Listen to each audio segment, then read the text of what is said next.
জীৱনৰ 52টা বছৰত আমাক এৰি থৈ যোৱা জুবিন গাৰ্গে আজি 52 দিন অতিক্ৰম কৰিছে।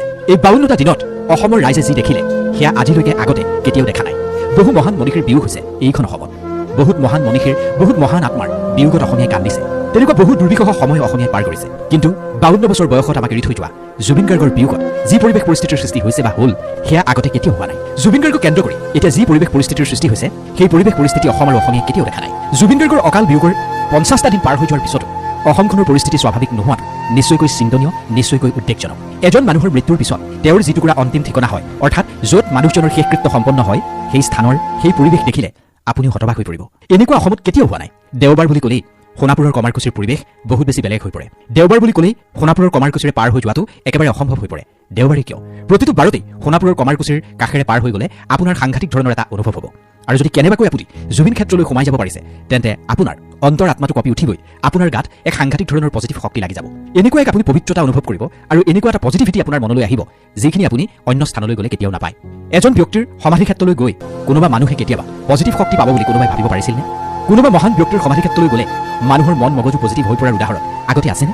মানুহ সমাধি ক্ষেত্ৰলৈ গ'লে বা সমাধিস্থলীলৈ গ'লে ঘৰত আহি মানুহে গা ধুৱে। কিন্তু সোণাপুৰৰ কমাৰকুছি এনেকুৱা এক তীৰ্থভূমি হৈ পৰিছে যিটো স্থানলৈ মানুহ গ'লে ঘৰতেই গা ধুই যায়, চাকি ধূপ লৈহে সেই স্থানলৈ যায়। ভগৱানৰ ৰূপত জুবিন গাৰ্গক মানুহে পূজা অৰ্চনা কৰিবলৈ বাধ্য হৈছে। নিশা সোণাপুৰৰ কমাৰকুছিত যি পৰিৱেশ পৰিস্থিতিৰ সৃষ্টি হৈছে এয়া নেদেখিলে আপুনি কল্পনা কৰিব নোৱাৰে। সোণাপুৰৰ কমাৰকুছিৰ সেই পৰিৱেশে বহু কথাই আজি স্পষ্ট কৰি তুলিছে। বহুতেই কৈছে জুবিন গাৰ্গ পুণ্যাত্মা আছিল, বহুতেই কৈছে জুবিন গাৰ্গে ভাগৱত দৰ্শন বুজিব পাৰিছিল, বহুতেই কৈছে যেনেদৰে ভগৱানৰ ৰূপত এটা সময়ত শংকৰদেৱৰ আৱিৰ্ভাৱ হৈছিল ঠিক তেনেকৈ ভগৱানৰ ৰূপতেই এই পৃথিৱীলৈ জুবিন গাৰ্গৰ আৱিৰ্ভাৱ হৈছিল। আৰু নিৰ্দিষ্ট উদ্দেশ্য সাধনৰ পিছত জুবিন গাৰ্গক এই পৃথিৱীৰ পৰা ভগৱানে লৈ গৈছে। এই কথাবোৰ আপুনি ওলাই কৰিব নোৱাৰে, এই কথাবোৰক আপুনি অন্ধবিশ্বাস বুলি ভাবিব নোৱাৰে।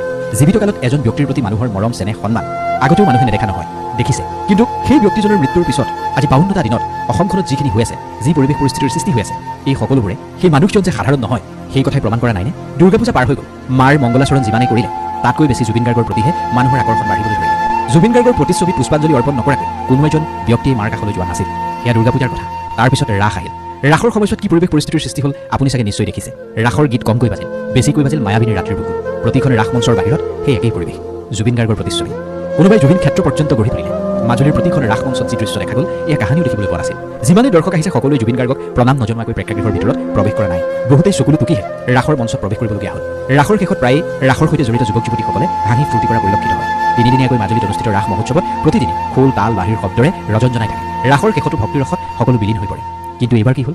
ৰাসৰ শেষত সকলোৱে মায়াবিনীৰ ৰাতিৰ বুকুত এই গীতহে পৰিৱেশন কৰিলে। সমস্তৰে গালে জুবিন গাৰ্গৰ সেই জনপ্ৰিয় গীত মায়াবিনী ৰাতিৰ বুকুত। আকুল প্ৰাৰ্থনাৰ ৰূপত ৰাস মঞ্চতো সেই গীত পৰিৱেশন। ৰৈ ৰৈ বিনালে ছবিখনৰ কথা ভাবকচোন। কোনোবা এখন ছবি চাই ছবিখন চোৱা প্ৰতিজন দৰ্শকে চকুলি থুকি ওলাই অহা দৃশ্য হয়তো আপুনি খুব কমেইহে দেখিছে। তেনেকুৱা চাগে ছবি খুব কমেইহে আছে যিখন ছবি চাই সকলো উচুপি উঠিছে, যিখন ছবি চাই ছবিগৃহতেই মানুহ ঢলি পৰিছে, ছবিগৃহৰ ভিতৰত যিখন ছবি চাই কান্দনৰ ৰোল উঠিছে, মনে মনে নহয় চিঞৰি চিঞৰি কান্দি উঠিছে মানুহে। ৰৈ ৰৈ বিনালে ছবিখন চলি থকাৰ সময়ত যিবোৰ ঘটনা সংঘটিত হৈছে সেয়া ইতিমধ্যে আমি ভিডিঅ' আকাৰে আপোনালোকৰ সন্মুখত তুলি ধৰিছোঁ। সগৌৰৱেৰে এতিয়াও ছবিগৃহত ৰৈ ৰৈ বিনালে ছবি চলি আছে। এজন মানুহৰ প্ৰতি একাংশ লোকৰ এই সন্মুখত আপুনি ওলাই কৰিব নোৱাৰে। কোনোবা যদি জুবিন ক্ষেত্ৰলৈ খোজকাঢ়ি আহিছে, কোনোবা জুবিন ক্ষেত্ৰলৈ চাইকেল চলাই আহিছে। সাংস্কৃতিক নগৰী যোৰহাট তামুলীচিগাৰ পৰা সোণাপুৰৰ জুবিন ক্ষেত্ৰলৈ দুগৰাকী যুৱতী পদব্ৰজে ৰাওনা হৈছে। জুবিন গাৰ্গ অমৰ হওক, জাষ্টিছ ফৰ জুবিন গাৰ্গ শ্লোগানেৰে তেওঁলোকে যোৰহাটৰ পৰা জুবিন ক্ষেত্ৰলৈ আহিছে। নিজৰ শৰীৰত জুবিনৰ গীতৰ কলি তেওঁলোকে অংকন কৰি লৈছে। এজন মানুহৰ প্ৰতি এয়া মানুহৰ ভালপোৱা, এয়া মানুহৰ ভক্তি নে অন্য কিবা? এনেকৈ কোনোবাই কাৰোবাক ভাল পাব পাৰেনে? জুবিন গাৰ্গৰ চিতাৰ কাষত তেওঁৰ ছবিৰ সন্মুখত এই মানুহবোৰে যে চাকি জ্বলাই ধূপ জ্বলাই এক পৰম শক্তি লাভ কৰিছে, মন যে তেওঁলোকৰ পবিত্ৰতাৰে ভৰি পৰিছে, এইবোৰক আপুনি কি বুলি ক'ব? জুবিন গাৰ্গৰ সৈতে যিমানবোৰ ঘটনা সংঘটিত হৈছে, জুবিনৰ মৃত্যুৰ পিছত তেওঁৰ সৈতে জড়িত যিবোৰ ঘটনা ঘটিছে এই সকলোবোৰেই অলৌকিক ঐশ্বৰিক যেন আপোনাৰ লগা নাইনে? আনকি তেওঁৰ জীৱনৰ অন্তিমখন ছবিৰ শুভমুক্তিৰ দিনটোত আকাশখনেও যেন অশ্ৰু অঞ্জলি পঠিয়াইছিল এই পৃথিৱীলৈ। বৰষুণৰ টোপাল পৰিছিল, যেনেদৰে তেওঁক বিমানবন্দৰৰ পৰা সৰু সজাই লৈ অনাৰ সময়ত প্ৰখৰ ৰ'দৰ মাজতো বৰষুণৰ টোপালবোৰ পৰিছিল, ঠিক তেনেকুৱাই হৈছিল। জুবিন গাৰ্গ কি আছিল এইবোৰ অলৌকিক ঘটনাৰ মাজতেই তেওঁক আপুনি বিচাৰি ল'ব লাগিব। নিজৰ জীৱনটো কেৱল মানৱ সেৱাতেই তেওঁ উচৰ্গা কৰি দিছিল। মানৱ সেৱাকেই জীৱনৰ শ্ৰেষ্ঠ ধৰ্ম বুলি তেওঁ গণ্য কৰিছিল। গছৰ সৈতে তেওঁ কথা পাতিছিল, গছ ভাল পাইছিল, গছৰ সৈতে তেওঁ সময় অতিবাহিত কৰি ভাল পাইছিল। গছ তেওঁৰ কিমান প্ৰিয় আছিল তাৰ প্ৰমাণ তেওঁ ৰৈ ৰৈ বিনালে ছবিখনতো দি গৈছে। ফুলপাহ ছিঙিলে যে গছৰো কষ্ট হ'ব পাৰে সেয়া জুবিন দাই আমাক শিকাই গৈছে। তেনেকুৱা এজন মানুহক আজি সকলোৱে যে ভগৱানৰ আসনত ৰাখিছে এয়া একেবাৰে আচৰিত কথা নহয়।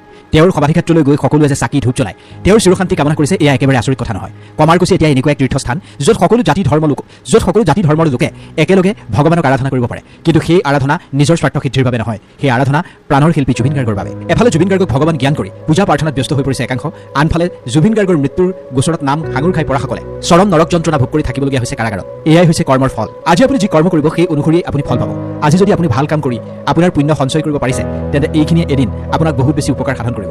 এবাৰ মাথো কল্পনা কৰকচোন, আপুনি জুবিন ক্ষেত্ৰত চাকি ধূপ জ্বলোৱা বহু মানুহ দেখিছে, কিন্তু সেই কাৰাগাৰত থকাকেইটা কেনেদৰে আছে আপুনি ভাবি চাইছেনে? মানুহৰ কৰ্মই মানুহক ক'ৰ পৰা ক'লৈ লৈ যায় এবাৰ চাওকচোন। ৰাজ অট্টালিকা সদৃশ ঘৰত থকা কেইটাই এতিয়া কাৰাগাৰৰ ৰন্ধ কোঠৰীত থাকিবলগীয়া হৈছে। নাই এখনো বিচনা।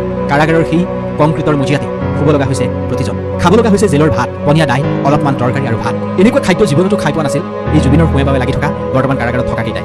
জুবিনৰ কান্ধত বন্দুক থৈ পঞ্চতাৰকাযুক্ত হোটেলত খাই বৈ থকাসকলৰ এতিয়া কাহিল অৱস্থা হৈছে জেলত। ভগৱানৰ বিচাৰলৈ সদায় সেইবাবে অপেক্ষা কৰিব লাগে। ভগৱানে নিশ্চয় নিজৰ কৰ্মৰ দ্বাৰা ধৰ্ম প্ৰতিষ্ঠা কৰিব। ভগৱানে ভক্তৰ পৰীক্ষা লৈ চাই। জুবিন গাৰ্গ আমাৰ মাজৰ পৰা হেৰাই গ'ল। আহি আছে তেওঁৰ জন্মদিন। তেওঁক বেছিকৈ সজীৱ কৰি তোলাৰ আন এক সুযোগ আমাৰ সন্মুখত। কেৱল সামাজিক মাধ্যমত পোষ্টবোৰ বা মনৰ অনুভৱখিনি ব্যক্ত কৰি যাওঁ। সদৌ শেষত সদায় কোৱাৰ দৰে আজিও আমি ক'ম #জাষ্টিছ ফৰ জুবিন গাৰ্গ। ধন্যবাদ।